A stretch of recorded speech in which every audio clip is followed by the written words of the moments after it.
Before we get any further, we should describe exactly what I mean by problem solving. At its simplest, problem solving is two things.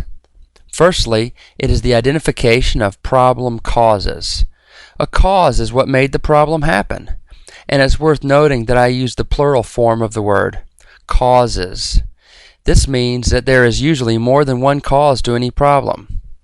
Secondly, problem solving is actions to remove the cause. Each of the most significant causes is matched with actions to remove or reduce them. So, just as a problem usually has multiple causes, a problem will also have multiple actions. The idea of one root cause is largely a myth. Let's take a look at a simple example, the tripping incident. An employee was passing through a dark hallway. He tripped over some tools and bumped his head. This was a relatively straightforward problem that didn't require a team of Nobel laureates to solve. It required some probing beneath the surface, though. Even problems that seem simple and intuitive require that you get below the surface and dig deeper. Even with a simple problem like the tripping incident, there are multiple causes.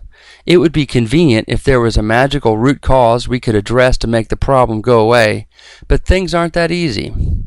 We have 4 causes of this problem.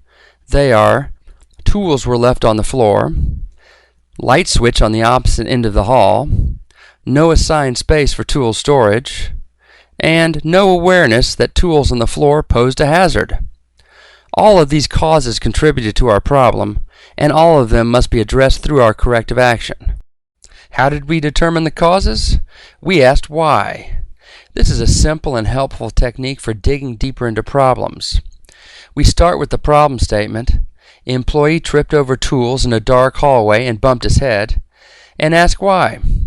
There are 2 answers to this first why: because tools were left on the floor, and the light switch was on the opposite end of the hall.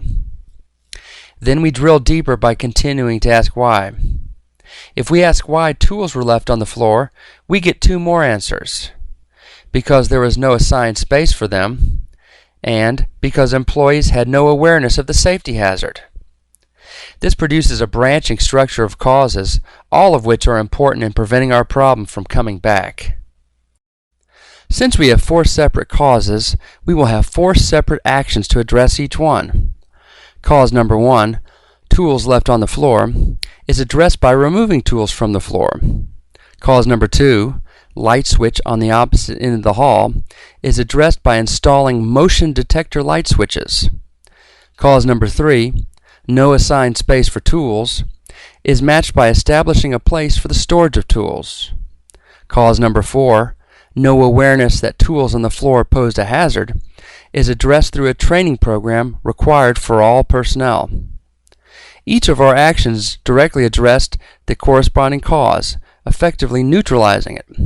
If we put controls in place to sustain the change, such as documentation, training, and monitoring, then the problem should not come back.